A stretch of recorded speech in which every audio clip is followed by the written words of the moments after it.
de este punto sobre los pluris que sí es necesario una reforma al sistema de representación proporcional, que una propuesta adecuada serían las listas abiertas para quitarle el monopolio a las directivas de los partidos y a los grupos de élite de los partidos y podríamos reducir tanto diputados como senadores. O sea, un punto intermedio en todo este debate, todo este mar de acusaciones incluso entre los que defienden a ultranza a los pluris y los que pues simplemente quieren que se quiten a todos los pluris. Yo creo que siempre debemos de buscar, como decía el difunto Solón, ese justo medio, ¿no? De la racionalidad política y la representación. Sí, sobre todo desde una perspectiva más sensata. Si bien es cierto, insisto, los partidos, los diputados de representación proporcional son necesarios, también es cierto que no podemos hacer, como han sido la mayoría de las reformas electorales en nuestro país, nada más mover la fórmula y cambiarle, en este caso, un numerito, decir, pues que ya no sean 200 y que sean 100, o que a alguien se le ocurra decir, pues que sean 150 o 175, como han sido la mayoría de las reformas electorales en nuestro país. Creo que sí hace falta una reflexión muy sensata en la que nos podamos sentar y reflexionar sobre cuántos diputados de representación proporcional son necesarios, atendiendo a criterios demográficos, sobre todo. Es muy común que en nuestro país haya diputados, incluso de mayoría relativa, que representan a 40,000 ciudadanos y ciudadanas, y hay diputados o diputados de mayoría relativa que representan a 150,000 o 200,000 ciudadanas o ciudadanos. Entonces, partiendo de esas hipótesis, o de esas premisas más bien, podemos ya ir definiendo cuántos diputados de representación proporcional son necesarios, incluso hasta definir o redefinir si es necesario moverle también 300 distritos electorales en el territorio nacional, pero esos 300 distritos los tenemos porque en algún momento a alguien se le ocurrió ponerlo en la Constitución y no atienden a criterios demográficos, y los distritos no atienden a criterios de compacidad y de contigüidad como deberían atenderlos, ¿no?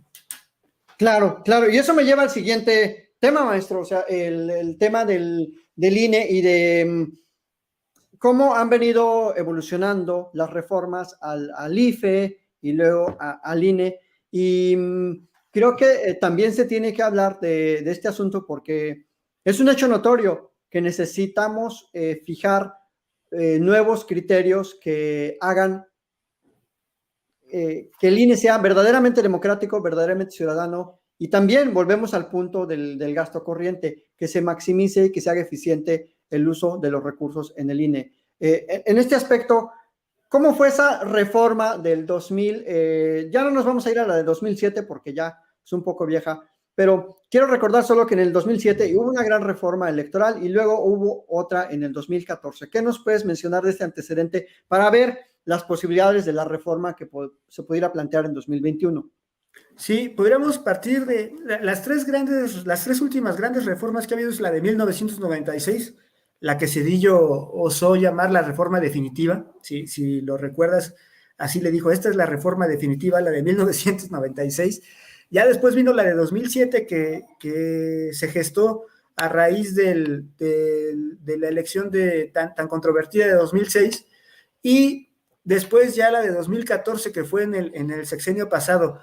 Pero a grosso modo podríamos decir que pasamos de un modelo federalista claramente definido, en el que había una autoridad electoral federal que organizaba las elecciones de presidente o presidenta, de diputadas y diputados, y de senadoras y senadores, y 31 autoridades electorales locales que organizaban las elecciones de gobernador, gobernadora, jefa de gobierno, jefe de gobierno, diputados locales y ayuntamientos, a un esquema en el que se habla de coordinación entre la autoridad electoral federal, más bien nacional, y las autoridades electorales locales.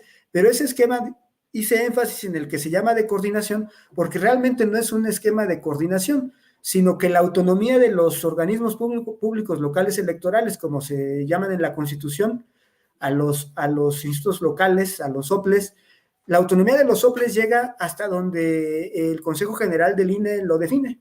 Esa es la realidad actual del sistema de autoridades administrativas electorales en nuestro país.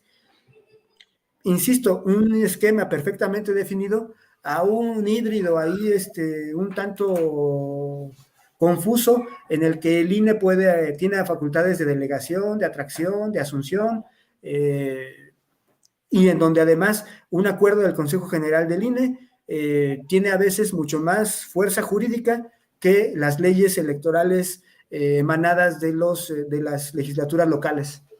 Claro, y este es el eje central de la crítica que podríamos hacerle a lo que tú has mencionado y que se resume en una palabra: discrecionalidad. Es decir, el INE, con esa facultad reglamentaria que tiene pues, su Consejo General, creo que está asumiendo a veces a capricho, a veces sí, de manera objetiva, y a veces de manera casuística, en qué casos aplica una norma y en qué casos no, en qué casos le parece que un precedente sí puede constituir eso, un precedente, y en qué casos no. Y eso creo que contribuye a la falta de certeza jurídica, es decir, no hay reglas claras para los jugadores, los actores políticos, y a un conflicto permanente entre la jurisdicción administrativa del INE y, como tú dices, las facultades administrativas también que tienen los organismos electorales locales. Es decir, una falta de certeza generalizada, porque como tú dices, el INE decide intervenir o a veces no, es a capricho. Entonces esa discrecionalidad deviene de su facultad reglamentaria. ¿Qué podemos decir al respecto, maestro? Y fíjate nada más lo irónico, actualmente hay quienes se quejan de la centralización, ¿no? de la política en nuestro país. Pues precisamente pasamos de un sistema federalista a un sistema centralista, en el que las funciones básicas electorales se concentraron en el INE. ¿Cuáles son las funciones básicas electorales? La capacitación, la organización y sobre todo la fiscalización electoral. Esas tres funciones que son torales en la organización de una elección están centralizadas en el Consejo General del INE. ¿Qué es lo que hacen los soples o los institutos locales? Pues los institutos locales lo que hacen es mandar imprimir las boletas, hacer el registro de candidaturas y procurar que se instalen todas las casillas el día de la jornada. Y digo procurar porque todos sabemos que es una casilla única. En la misma casilla en la que votas para elegir cargos de elección federal, votas para elegir a tus representantes locales y tener ¿qué es lo que hace también el OPLE? Tener órganos locales que puedan recibir las boletas de la elección local y contar los votos. Eso es básicamente lo que hacen actualmente los OPLES y es lo que hace el Instituto Nacional Electoral, que, insisto, tiene las tareas fundamentales de todo proceso electoral.